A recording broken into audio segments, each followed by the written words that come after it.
Alright, so what is up, you guys? So, I really owe you guys an apology, and it's really just because the Switch 2 wasn't really it for me. And I'll make, obviously, a more in-depth video about what handheld I actually decided to go with. But I would like to just start this video out with, I will not be pre-ordering the Switch 2.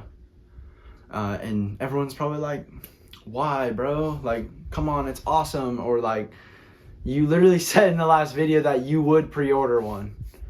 Yeah, I know. I said in the last video that I would pre-order one. Here's the problem with when I said that. I didn't really read in between the lines of everything about the Switch 2. And the problem is that, first of all, it's not a bad console. It's got a lot of great things about it. Like, I love the Joy-Con attachments, how it's magnetic, and all of the good 120 hertz and, you know, the 4K output onto the TV for quote unquote some games. So not only is 4K not coming to all the games, but it's only coming to some games. So it's not really that fair in that scenario. But you know, the dock has a fan in it. But here's my apology. I'm sorry that I did not pre-order the Switch 2. And I'll make a more in-depth video again of what I ordered. But the reason why is because of the prices. Nintendo, come on, man. You're gonna charge me, and I get it. Games are becoming more expensive. AAA games are gonna become more expensive. But Nintendo, you're gonna charge me $90 for a game cartridge that doesn't even have the game on it? The game cartridge now has games on it.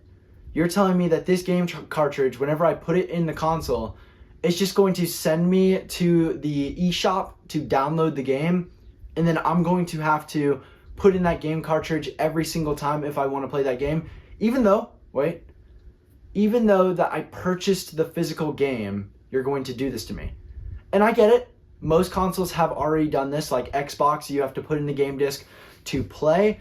The game is not on, or the disc does not have the game necessarily, but at least you have, the compatibility of sort of owning your games. Nintendo is finally not shutting down an eShop, which is amazing actually in this scenario. But you're going to charge me $90 for a cherry red game cartridge that just takes me to the eShop to download the game, but I have to have, it doesn't make any sense. So I don't think that's fair. I think the physical and hardware game thing is not fair. And it's just like, oh, save $10 and buy the game on the eShop. So instead of it being $90, it's actually going to be $80.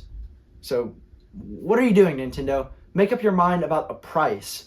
And I knew that prices were going to go up for games.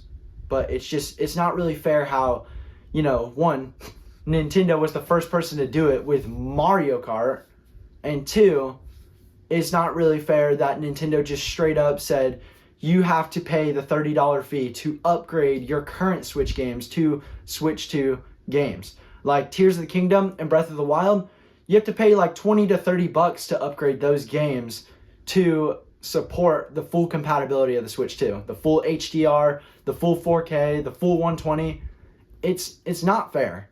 It's not fair. And I'm sorry to say this, but it's not fair that Nintendo is doing this to the consumer. So that's one of the reasons why I'm not ordering it. The other reason is because Nintendo, you're going to charge me $10 to buy a Nintendo Switch welcome tour? Like if we fast forward back to 2006 and 2008, whenever the new Wii is dropping and came out, and we could get Wii Sports for free. And not only is Wii Sports a great game, but Wii Sports actually is sort of what set the boundary for motion controls. Wii Sports is literally a meme right now. It's a big meme in a good way, obviously. But you're telling me you're going to charge $10 to play a Nintendo Switch 2 welcome tour? Like what? It doesn't make any sense. I don't understand why the price tag is on it, especially if it's literally just a welcome tour. Like, you have You have PlayStation that does Astrobot. You know, they did the Astrobot Playroom thing where you could test the DualSense controller. You had the Wii, the original Wii, that would play Wii Sports, and you could test out all the motion functions. And then you got the Nintendo Switch Tour that literally paid $10. So it's not fair. It's not fair that Nintendo has done this. The other reason it's not fair for Nintendo to say that, oh, our console can run this smoothly. Like, it was showing clips of, I've seen clips of people running Cyberpunk on the new Switch 2 and Elden Ring and all this stuff. I get it. Those are big games and those have some potential to the Switch. But Nintendo saying that it's going to run at like 60 FPS, but when on the stream it was clearly running 25, isn't fair. It's not fair.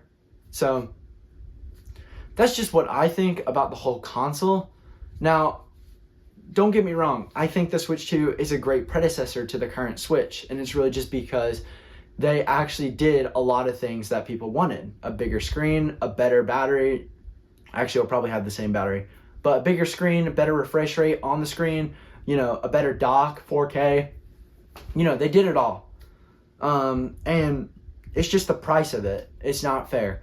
Especially because if you can buy it in Japan for $350 instead of $450 in the US, that's also not fair. That it's $100 off.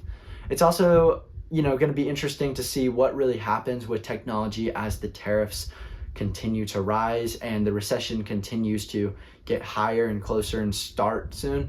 So, but anyway, that's enough on my end. I appreciate you guys, and I will obviously record myself with the new handheld. So definitely stay tuned for that. But until the next one, I'll see you around.